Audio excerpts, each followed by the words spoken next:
Would you like to know where to buy in Greater Melbourne for under $800,000 at this point in time? Well, that's exactly what we're going to be covering in today's video. As you can see, we are looking at those hottest suburbs under 800K. And as a buyer's agency at Purpose Property, we are covering the entirety of Greater Melbourne. So you can head over to purposeproperty.com.au if you want to book in a free chat with myself to discuss buying potentially in some of these suburbs in the near future. And would you believe I've purchased 2 properties in the last week myself in the Greater Melbourne region. One was around the $500,000 price point and one was around the $900,000 price point. And so if you stick around to the end of this video, I'll reveal to you the suburb I bought one of those properties in. Now you might be asking yourself, where on earth are the cheap suburbs in Greater Melbourne at this point in time? This map on screen gives you a bit of a heat map around what's happening in the suburbs. You can see the inner east is definitely the hotspot in terms of prices, sitting above that $1.2 to $1.5 million range. The yellow suburbs are going to be sitting between that $800,000 to $1.3 million range, and the green suburbs are going to be the suburbs that we're looking today between that $600,000 to $900,000 or $800,000 range, depending on the area. So you can see here from the map that we've got that western pocket. There's a lot to talk about, areas that I wouldn't buy and areas I might buy. The northern pocket looks really good as far as proximity to the CBD and access to the airport. And then we've got the very popular southeast or eastern pocket, which has potential if you can buy in the right locations. So before we unpack these suburbs, let's lay down the rules as to what we're looking for and what's hot in this Greater Melbourne market. So the rules are sub 800K median price point. We're also looking for more than 6% growth in the last 12 months. So these are markets that are currently moving and about to move in the near future. Solid rental yield, and this is a solid rental yield for Melbourne, between that 3.5% to 4% plus range that you can get. Yeah, there's a lot of locations in Melbourne sub 3%, would you believe? Under 35 days on market. So these are markets with turnover that are currently moving and they're hot at this point in time. And these are locations that you may not have talked about much, or other buyers agents might not be talking about them, and are potentially still flying under the radar and have lots of upside potential. Now, the first suburb on our list is Meadow Heights. It's a well-known investor suburb and is considered quite a rough area, but it's 18 kilometers north of Melbourne's CBD. Let's break down some of the data. As you can see, the median house price is currently $650,000 with a strong uptick at the moment in terms of growth in property prices, up 11.8% in the last 12 months. Over the last month, there were 27 houses available, 142 sold in the last 12 months, which means there's healthy stock levels in this area, 35 days median time on market, 1,450 interested buyers, and a 4.1% rental yield. Now, this is one of the last affordable metro ring suburbs around that $650,000 price point. It's close to parks, shops, transport, and schools. It's also got train access to Coolaroo and Roxburgh Park stations. It's a high multicultural area. And so you do need to be aware of pockets within pockets in this location when you're buying an investment property or buying your own home. The good thing about Meadow Heights is it does have good sized blocks. And so that means value add potential. You could do renovations and then do a granny flat out the back, or knock down and rebuild townhouses in the future. It's also getting some growth spillover for some nearby areas known as Broadmeadows and Glenroy, which are really pushing prices in the Meadow Heights location. Now, looking at that 10 to 12% growth currently over the last 12 months, I'm expecting strong growth, double digits into the next 12 months in this area based on the price trajectory of prices right now. Now, this is a really recent deal on a much bigger block. This is a 1,025 square meter block that did sell in Meadow Heights. This is 47B Bicentennial Crescent. And I think this is a really interesting deal. It was actually on the high end of today's price range, just pushing into that $850,000 price point. Which, yes, we're looking at houses below 800K, but if you've got the money, spend the money on getting extra land. You could have bought a 550, 600 square meter block to get it in that $600,000 to $700,000 price point at this point in time. But if you can get these bigger blocks with big drivable side access, it means you could do a subdivision or strata title subdivision in Melbourne, and potentially even look at doing townhouses in this location if you had the right zoning. To give you context for this specific deal, there are approved plans and permits for the owner to build out on the back of this plot of land. So the retaining walls are already been built, and the home itself is ready to move in and tenant ready. So going for around that mid 800s, it shows you that there's value in this location. Or you could buy a more bread and butter style property in this area, keeping it lower on the price point between the $600,000 to $700,000 price point. So the interesting thing about this Meadow Heights deal that we just went through is that it's no risk really, just value add, and it's got money moving in this space and that development upside potential. So certainly something to look out for if you're looking to invest your money in that greater Melbourne region. Now, next on our list is Cranbourne. This is an area that's 43 kilometers southeast of Melbourne CBD.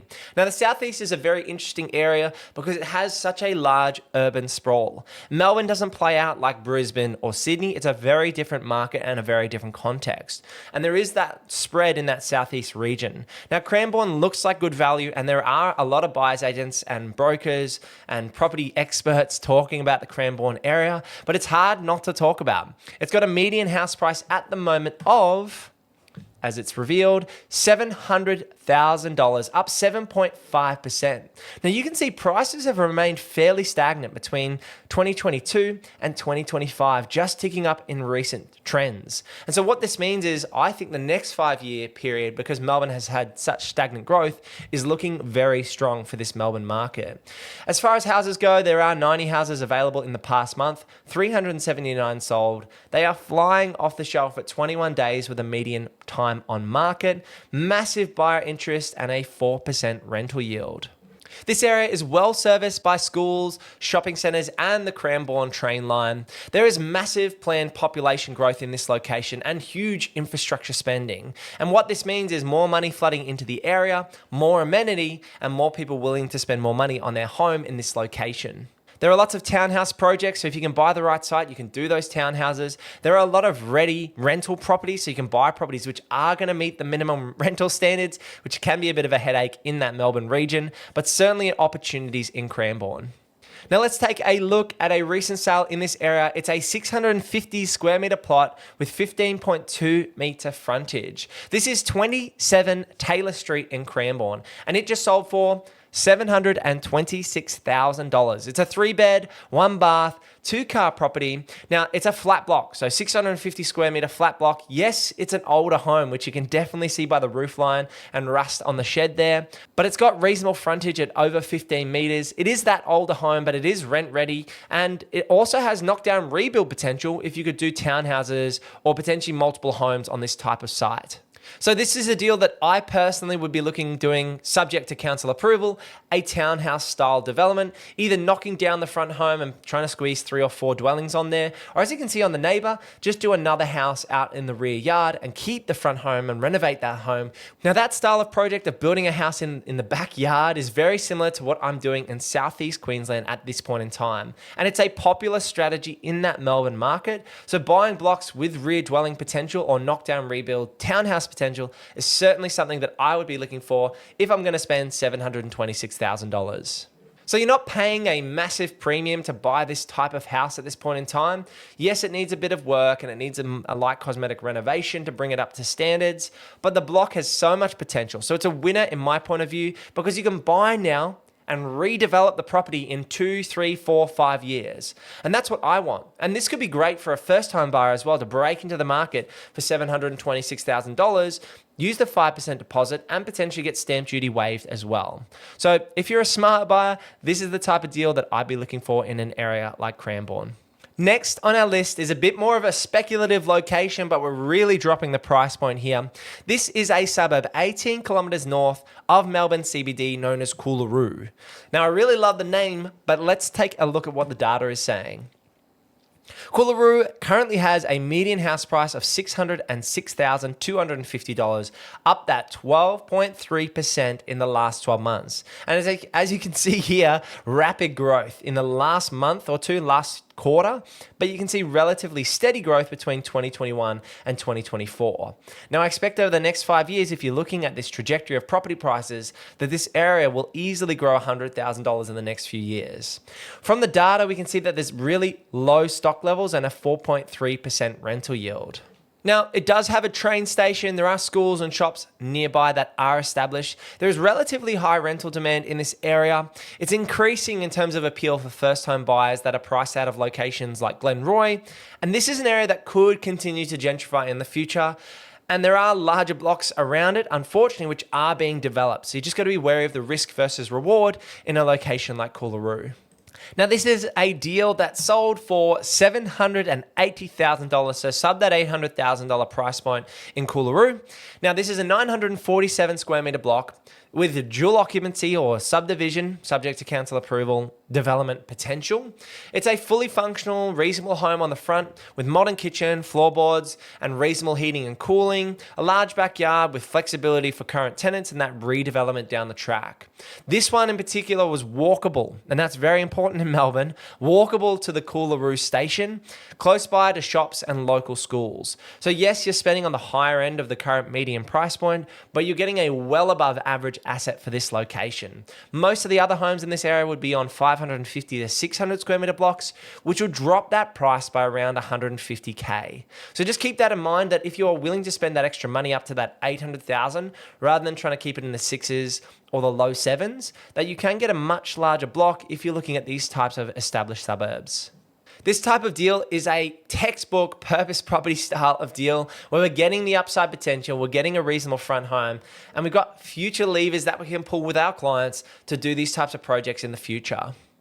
Now, our next suburb, Carrum Downs, is absolutely on fire at the moment. It is 48 kilometres southeast of Melbourne CBD and currently has a median price point of $747,000. I'm flying around on screen. Let me keep going. You can see here that it is up 6.6% in the last 12 months, 3.8% rental yield, 42 houses, and 355 sold. And that data doesn't seem right to me, but a 9 days median time on market, according to realestate.com.au. Now, this area is on the coastal fringe, so it's down on that southeastern coast from Melbourne CBD. There's larger blocks there, green pockets. It's a family-friendly area. It's close to Frankston, which has the Monash University nearby. And there's a lot of people who've been talking about Frankston, but I think Carrum Downs, for me, is the better value for money buy at this point in time. It's got lots of solid block sizes, around that 600 square meters plus, with granny flat or secondary dwelling or even townhouse potential in the future. I think this one is a little bit underrated, and that Frankston or other locations have been talked about a lot. Carrum Downs, for me, is the area to be buying at this point in time.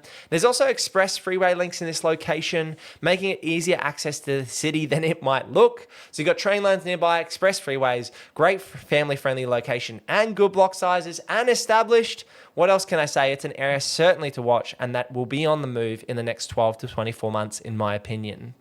Taking a look at a recent sale in this area is 14 Warbler Court in Carrum Downs, which sold for $781,000 on a 712 square meter block. Again, you can see the same type of strategy, big access on one side, rear dwelling potential, a very modern, reasonable home out the front. And we like these types of deals where the front house is that rent ready, you've got medium term development potential, and the house is really ticking all the boxes to meet the minimum requirements to appeal to families as a future resale and to appeal to tenants in the short term to give you that rental yield that you need to hold the asset. We really like these types of deals. It's sub $800,000 and it gives you flexibility. It gives you options to renovate the front home, build out the back, go to council and get plans for townhouses. Lots of opportunity here, still sub $800,000 with all the lifestyle benefits of the Southeast Corridor. So definitely one to watch in that Carrum Downs area. Now, you might have been wondering since the start of this video, where on earth has Luke spent his money? And I recently purchased 2 investment properties, but I'm going to reveal to you one area that I bought in, and I'm going to do lots more videos about this property in the near future, but I'm just going to drip feed you a little bit and tell you the suburb to begin with. And that suburb I've just purchased in is Thomastown. Thomastown is on the north side of Melbourne, roughly 16 kilometers from the CBD. And I think this suburb is set to blow up in the next 12 to 24 months. And this is exactly why I've put my money in this location. Now, what does the data say?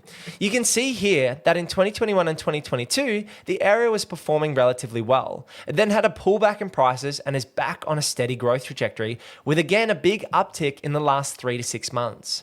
Houses are currently selling for a median price point of $750,000, and over the past 12 months, growth is up 5.7%, which is lower growth than a lot of the other locations we've looked at on a percentage basis in the last 12 months. And in my opinion, over the next 12 to 24 months, I think Thomastown is going to have some very strong growth. When we look at the other data points, we're getting 53 houses available in the last month, 256 sold in the last 12 months, 44 median time on market in terms of days, massive buyer interest of around 3,000 buyers, and a slightly lower rental yield because it is a slightly higher price point of a 3.5% rental yield. The reason I picked this suburb for my own money is that it's got massive train line access and freeway proximity. It's not that far from the airport as well. And gentrification is happening right here, right now. It's not waiting for gentrification in 5 or 10 years' time. The gentrification is happening as we speak. And so in my opinion, over the next 1, 2, 3 years, houses will continue to be upgraded, townhouse developments will continue to play out, and that density and infill will drive demand for good block sizes. So this is close to other hotspot areas and job hubs in Epping and locations nearby, like Reservoir. You've got diverse housing stock, so this means that you can buy properties that have that subdivision or renovation potential. It's a market that has less volatility, so it's a more stable market, has very strong rental demand, and is definitely an option, in my opinion, for that long-term buy and hold. And I do have skin in the game. I'm putting my money in this area, and it is real proof that I have confidence in this location. Now, I'm going to give you a sneak peek of the property that I personally bought, and I ended up paying in the high 800s, $890,000 to buy this deal. It's a 704.4 square meter block. The front home is tired and dated, but definitely has renovation value add potential. It's a block that is walking distance to the train station and is an opportunity that I think has a great long-term buy and hold type asset with bigger block size that you could potentially do something with down the track. Now, I'm going to go into more detail in the future about this deal and exactly what I've bought. But if you could do me a favor and drop a like on this video, it takes a lot of time to put this data and information together and to share it with you publicly and for free here online. And if you do want help buying in the Melbourne market, myself and the team at Purpose Property help clients do exactly that. Like I'm spending my own money in this market, you can do it with myself and the team too. Head over to purposeproperty.com.au to book in a free chat with myself. Whether you're looking to buy in Southeast Queensland or the Greater Melbourne region, we help with a boots on the ground team buy properties for the right price in the right location, specifically tailored to your situation. All of our pricing and process is public. It's all on our website, so you can find out some more information there. Let me know what you think of these areas in the comments below, and give this video a click right here for more things real estate, renovating, and financial freedom. I'll see you in the next one. Peace.